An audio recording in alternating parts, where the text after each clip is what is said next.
about what type of occupation a person should try to get in his life and what should he go for. We said each person has certain types of strengths physically, so you should go and take a job that fits your strengths. And also everybody has a certain personality. Certain personalities are cut out better for certain jobs, and you should go based on your personality as well. And the main thing is to realize Hashem has to give you parnasah if it's decreed for you. So any job you have will give you parnasah. It's all about if you enjoy your job, if you have the strength to do it for a long time, if it's sustainable. So might as well choose something that you like, something that you can handle, because any parnasah Hashem can give you, any occupation Hashem can give you. It's just a matter of you choosing the pick your poison, as they say. You just choose the best one that fits you. So he says, now what are we going to do? Now we have to talk about the right attitude. What's the right attitude a person should have? He says, "V'yichaven b'tirdad libo v'gufo b'siba min hasibot sibuv alea." Well occupied mentally or physically with your livelihood or your pursuit of it, your intention should be la'amod mitzvat boreh. You should have in mind you're doing it for the sake of fulfilling the will of your Creator. Meaning, when people work, what do you ask? Why are you working? Make money. You know, the famous Masechet Beitzah. It says that the Bavlei, the Goyim, the Babylonian Goyim were foolish because they achli nahama ben nahama. They would eat porridge with bread, which is basically wheat with wheat. So the Baalei Mussar say that what does it mean they eat bread with bread? It says the Gemara says you ask them why they're working, you tell them to put bread on the table. You ask them why you're eating bread on the table so you have strength to go to work. You ask them why you're working to put bread on the table. It's an endless cycle. So he says that a person, when he's working, what kavanah should he have? Oh, I'm just going to make money? No. I'm here to fulfill the will of my Creator. The will of my Creator says that everybody has to work to make a parnasa.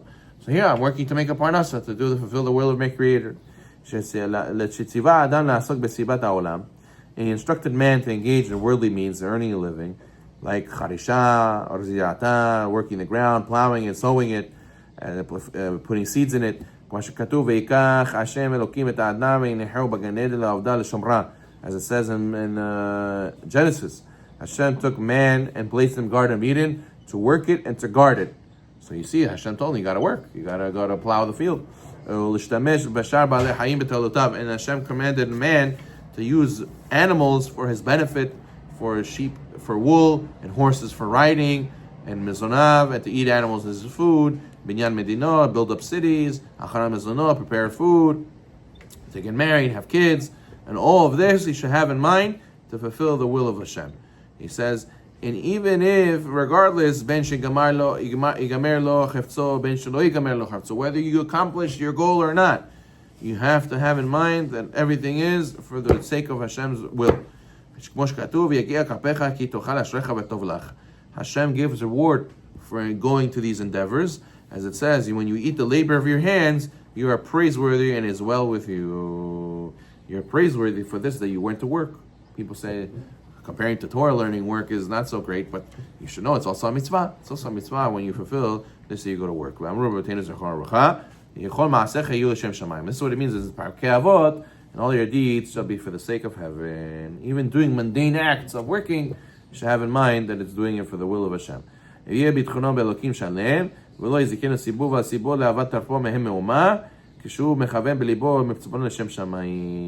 when you have bitachon, and you do it for the sake of Hashem, because He commanded you to do so, you should know that what? Hashem is providing for you. And He's making use of natural means to sustain your sustenance for you, and He will not harm him in the least.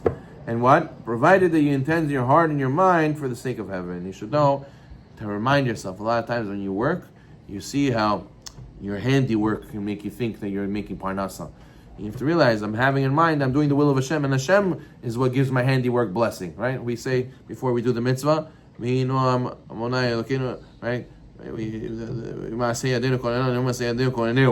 It should be that Hashem should bless our handiwork, and it should be that Hashem gives us bracha.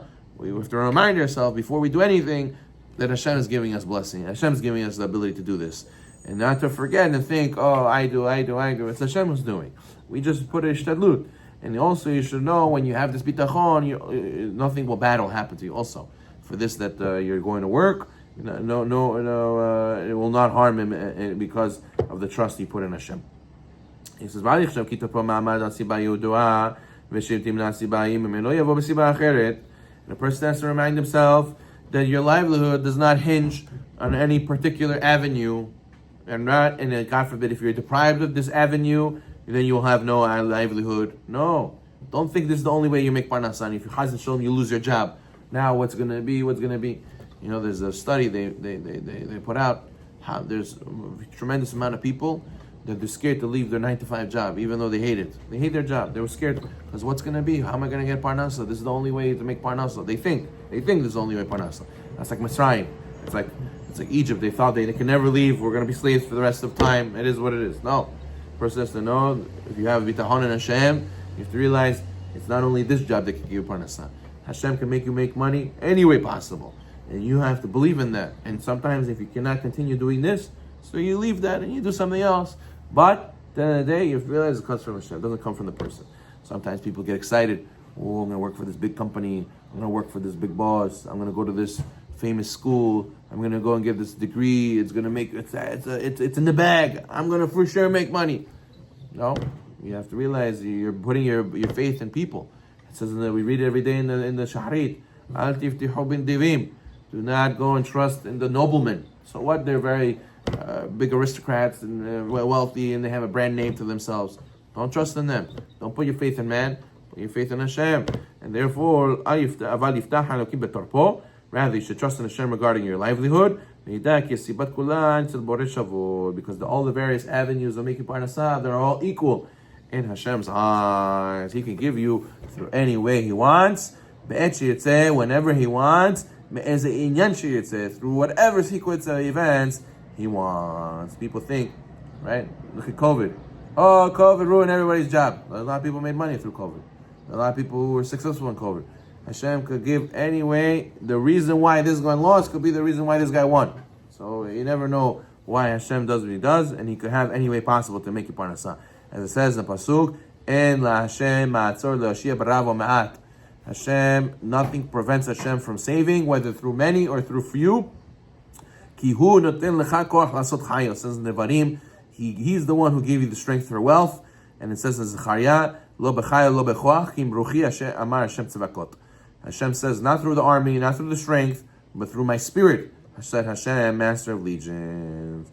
Hashem says, I made all this cause and effect. I made this. I could change it in 1 second. I could give you any way possible. If I decide, it could happen. But people, Chas v'Shalom, they don't have a full faith in Hashem. They have faith in people. They have faith in their handiwork. And that's when the ga'ava, the haughtiness, that's when ego, that's when all their problems, all their anxieties, all those stuff kick in, because they forgot to remember the source of all sources. The Michtam Eliyahu says there's a wrong attitude of those who have difficulty earning parnasah, and they think there's not enough jobs for everybody. They think, oh, this guy took my job, this guy's my competition. They have this attitude as if they're taking away from them. And he says they have to know that Hashem created many avenues of livelihood. There's way more ways to make money than there is people in the world, says the Michtam Eliyahu. And he says, and Hashem could give everybody. There's enough money. Anyways, they're printing money, so they could give everybody enough money. There's enough money to go around. So Michtam Eliyahu says that the sun, for example, contains much more energy than the earth can ever use. The atmosphere contains much more oxygen than all humans that exist, than the animals and the plants would need for breathing. And Hashem created the world with such abundance to show us that we should never worry about sustenance. Hashem has more than enough to give around. It's all a matter of, so why do we see people suffering and not having enough? Is because they don't have enough emunah. Baruch Adonai Olam, amen.